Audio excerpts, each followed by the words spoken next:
Racism is a problem that affects this country deeply and perpetually. But there is no such thing as a problem that is too big or too complex to be solved. This video is an in-depth look at the exact 3 action steps and attitudes that this country needs to take in order to start moving toward a solution. Because from what I've seen so far, I don't think anyone has clarity about what to do next. My inspiration to create this video comes from the story of George Floyd, a black man who was murdered by a white Minneapolis cop last week while in the presence of 3 other cops who allowed this to happen. Therefore, much of this video will focus on how to eliminate racism from a systemic standpoint, with a particular focus on how to eliminate it from all of the police departments in our country. This is the first time that I'm discussing this topic on my channel, but I feel that it is completely relevant because my videos are for leaders, entrepreneurs, and anyone who is serious about making a difference in the world. If you want to see more videos that will help you to become unstoppable and unshakable in your life, business, and career, please subscribe to my channel and hit the bell to be notified when I post a new video, which is normally every Friday. However, due to the nature of current events, my schedule may vary slightly over these next few weeks as I determine the most important topics to talk about each week. For anyone who doesn't know me, my name is Alyson Franz, and I usually speak about the inner blocks that are holding you back from taking your life, business, and career to the next level. But the reality is that racism is the most urgent topic to be discussing right now, so that's what I'm talking about this week. And whether or not you see the connection, racism has a big effect on your life, business, and career, no matter what your race is. My general approach is to always look at issues from a very deep lens, because a superficial approach will never provide a solution, and I am all about solutions. So let's get started. Racism is a deep and complex problem, and deep and complex problems don't usually have a quick and easy solution. That's because a problem that is deep and complex did not just begin. It's the result of many simpler problems not being properly resolved. In order to truly address the issue of racism, we need to go back and look first at where it started. It began hundreds of years ago when the slave trade began. White Europeans justified their behavior of going to Africa, kidnapping thousands of Africans, and bringing them to America to exploit and profit from them by creating a story that Africans were worth less than them. They had to create this story because how else could you justify such barbaric, atrocious, and inexcusable behavior? But that's all it was.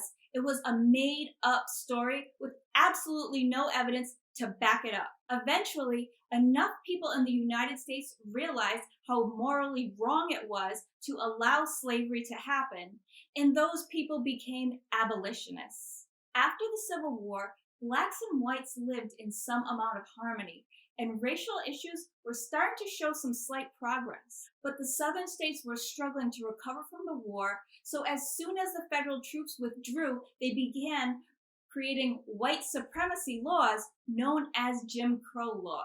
Slavery and Jim Crow laws are where the root of our current racial problems began.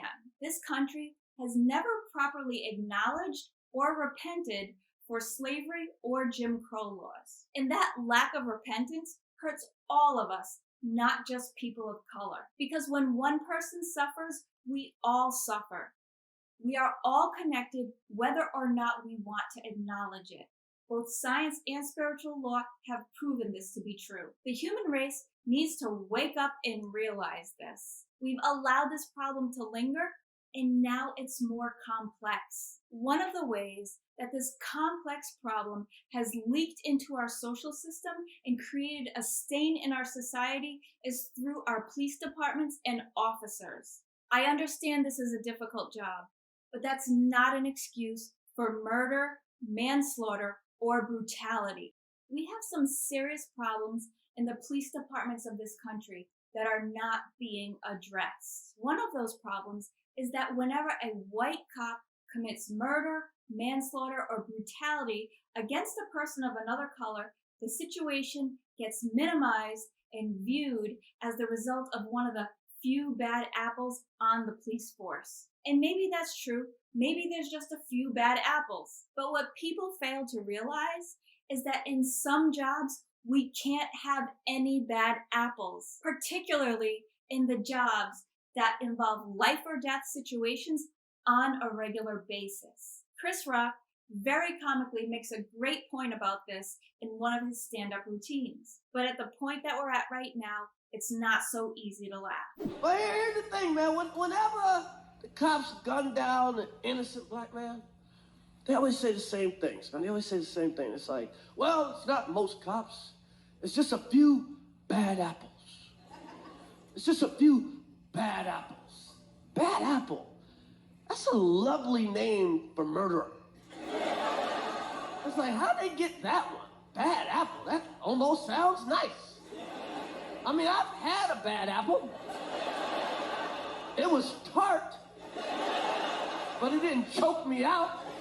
We've now reached the point where it's time to say, if the real problem is here, that we just have a few bad apples, it's time to start taking action so we can get rid of these bad apples. There are 3 primary actions that our country needs to take right now in order to begin solving this problem. The first thing that we need to do is to deeply study all of the cases where Blacks have been wrongfully killed or abused by police officers, going back for a minimum of 10 years, possibly longer, depending on the findings. These tragedies need to be examined by evaluators. The evaluators need to collect and examine information such as what training or background did the officer enter his position with?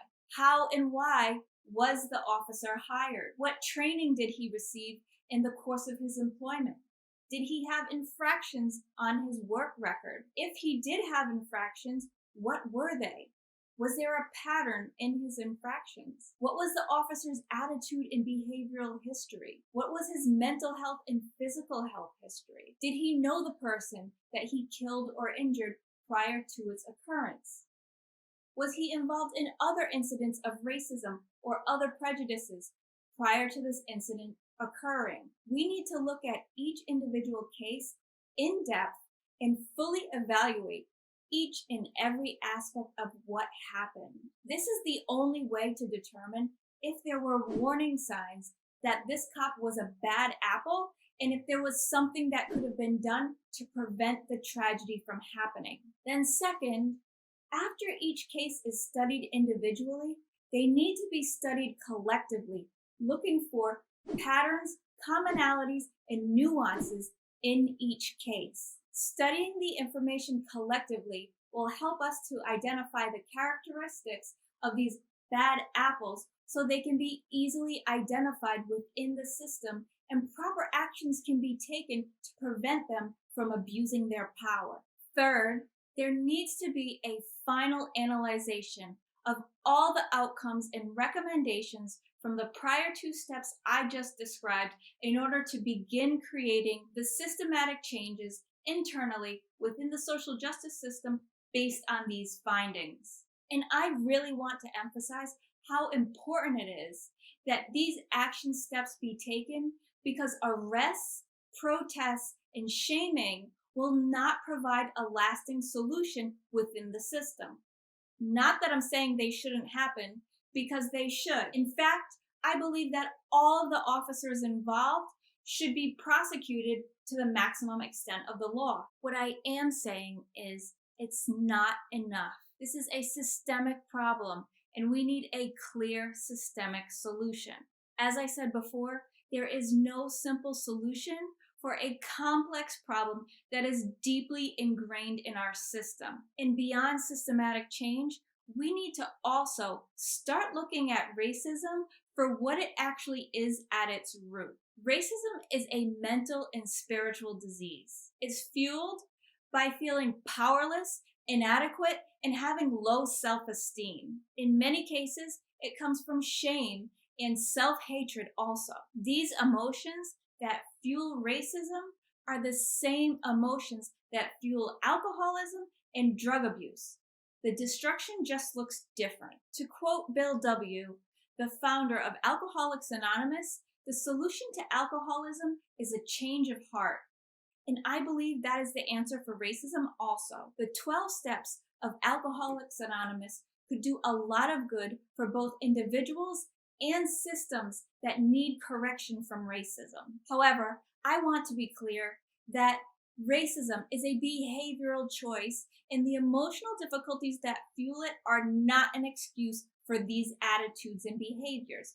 All of us in the human race have a responsibility to treat others as we ourselves wish to be treated. The truth is within us all, and despite our urgent need for major systemic change, let's not forget that we have made some progress in recent years. We just had a Black president for not 4, but 8 years. And this shows us that we can have a new paradigm. I do believe that positive change will come from this tragedy, and I know that I'm not the only one who believes this. Thank you, George, for allowing us to use your life and death for a step up into a greater expression of love on this planet. Love. Love. Feel the love of God all around you. Feel it. Embrace the planet with this divine love. Feel it. Remember, there is a solution to every problem. You just have to be open and willing to find it. And this is one possible plan that can create a solution. I thank you so much for watching, and if this video has been helpful to you in any way, I would love for you to share any takeaways below in the comments. I do hope this video gets seen by the people who need to see it most. And if you feel this video is of value, please share it with your friends and anyone else who can benefit from it. You can also hit the like button and subscribe to my channel, which will help me to get this video out to more people. I look forward to seeing you next week, and I send you all my love.